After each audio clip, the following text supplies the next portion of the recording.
نبی کریم صلی اللہ علیہ وآلہ وسلم نے جنگ خندق کے دن فرمایا، دشمن کے لشکر کی خبر میرے پاس کون لا سکتا ہے؟ دشمن سے مراد یہاں بنو قریظہ تھے۔ زبیر نے کہا، میں آپ صلی اللہ علیہ وآلہ وسلم نے دوبارہ پھر پوچھا، دشمن کے لشکر کی خبریں کون لا سکے گا؟ اس مرتبہ بھی زبیر نے کہا کہ میں۔ اس پر نبی کریم نے فرمایا کہ ہر نبی کے حواری سچے مددگار ہوتے ہیں اور میرے حواری زبیر ہیں۔ صحیح بخاری حدیث نمبر 2846۔ نبی کریم نے صحابہ کو بنی قریظہ کی طرف خبر لانے کے لیے دعوت دی۔ صدقہ امام بخاری رحمہ اللہ کے استاد نے کہا کہ میرا خیال ہے یہ غزوہ خندق کا واقعہ ہے، تو زبیر نے اس پر لبیک کہا۔ پھر آپ نے بلایا اور زبیر نے لبیک کہا۔ پھر تیسری بار آپ نے بلایا اور اس مرتبہ بھی زبیر نے لبیک کہا۔ اس پر آپ نے فرمایا، ہر نبی کے حواری ہوتے ہیں اور میرے حواری زبیر بن عوام ہیں۔ صحیح بخاری حدیث نمبر 2847۔ مالک بن حویرث نے بیان کیا کہ جب ہم نبی کریم کے یہاں سے وطن کے لیے واپس لوٹے تو آپ نے ہم سے فرمایا، ایک میں تھا اور دوسرے میرے ساتھی، ہر نماز کے وقت آذان پکارنا اور اقامت کہنا، اور تم دونوں میں جو بڑا ہو وہ نماز پڑھائے۔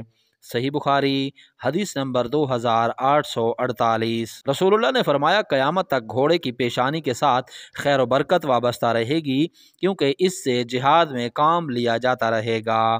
صحیح بخاری حدیث نمبر 2849۔ نبی کریم نے فرمایا، قیامت تک گھوڑے کی پیشانی کے ساتھ خیر و برکت بندی رہے گی۔ سلیمان نے شعبہ کے واسطے سے بیان کیا کہ ان سے عروہ بن ابی الجعد نے اس روایت کی مطابق، جس میں بجائے ابن الجعد کے ابن ابی الجعد ہے، مسدد نے ہیشم سے کی، ان سے حسین نے، ان سے شعبی نے، اور ان سے عروہ بن ابی الجعد نے۔ صحیح بخاری حدیث نمبر 2850۔ حضرت ابو ہریرہ نے بیان کیا کہ نبی کریم نے فرمایا، جس شخص نے اللہ تعالیٰ پر ایمان کے ساتھ اور اس کے وعدہ ثواب کو جانتے ہوئے اللہ کے راستے میں جہاد کے لیے گھوڑا پالا، تو اس گھوڑے کا کھانا پینا اور اس کا پیشاب اور لید سب قیامت کے دن اس کی ترازو میں ہوگا اور سب پر اس کو ثواب ملے گا۔ صحیح بخاری حدیث نمبر 2853۔ نبی کریم کے ساتھ صلح حدیبیہ کے موقع پر نکلے ابو قتادہ اپنے چند ساتھیوں کے ساتھ پیچھے رہ گئے تھے۔ ان کے دوسرے تمام ساتھی تو محرم تھے، لیکن انہوں نے خود احرام نہیں باندھا تھا۔ ان کے ساتھیوں نے ایک گور خر دیکھا۔ ابو قتادہ کی اس پر نظر پڑنے سے پہلے ان حضرات کی نظر اگرچہ اس پر پڑی تھی، لیکن انہوں نے اسے چھوڑ دیا تھا۔ لیکن ابو قتادہ اسے دیکھتے ہی اپنے گھوڑے پر سوار ہوئے۔ ان کے گھوڑے کا نام جرادہ تھا۔ اس کے بعد انہوں نے ساتھیوں سے کہا کہ کوئی ان کا گھوڑا اٹھا کر انہیں دے دے، جسے لیے بغیر وہ سوار ہو گئے تھے۔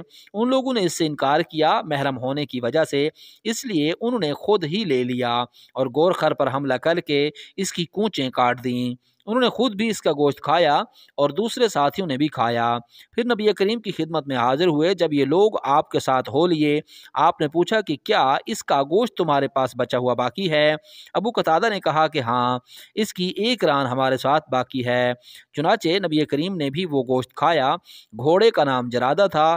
اس سے باب کا مطلب ثابت ہوا۔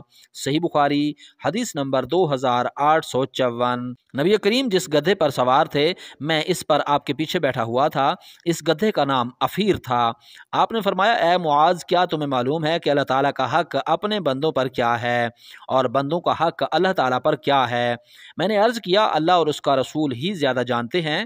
آپ نے فرمایا، اللہ کا حق اپنے بندوں پر یہ ہے کہ اس کی عبادت کریں اور اس کے ساتھ کسی کو شریک نہ ٹھہرائیں، اور بندوں کا حق اللہ تعالیٰ پر یہ ہے کہ جو بندہ اللہ کے ساتھ کسی کو شریک نہ ٹھہراتا ہو، اللہ اسے عذاب نہ دے۔ میں نے کہا، یا رسول اللہ، کیا میں اس کی لوگوں کو بشارت نہ دے دوں؟ آپ نے فرمایا، لوگوں کو اس کی بشارت نہ دو، ورنہ وہ خالی اعتماد کر بیٹھیں گے اور نیک اعمال سے غافل ہو جائیں گے۔ صحیح بخاری حدیث نمبر 2856۔ مدینہ میں کچھ خطرہ سا محسوس ہوا تو نبی کریم نے ہمارا ابو طلحہ کا، جو آپ کے عزیز تھے، گھوڑا منگوایا۔ گھوڑے کا نام مندوب تھا۔ پھر آپ نے فرمایا، خطرہ تو ہم نے کوئی نہیں دیکھا، البتہ اس گھوڑے کو ہم نے سمندر پایا ہے۔ صحیح بخاری حدیث نمبر 2857۔ نبی کریم سے سنا، آپ نے فرمایا تھا، نحوست صرف 3 چیزوں میں ہوتی ہے: گھوڑے میں، عورت میں اور گھر میں۔ صحیح بخاری حدیث نمبر 2858۔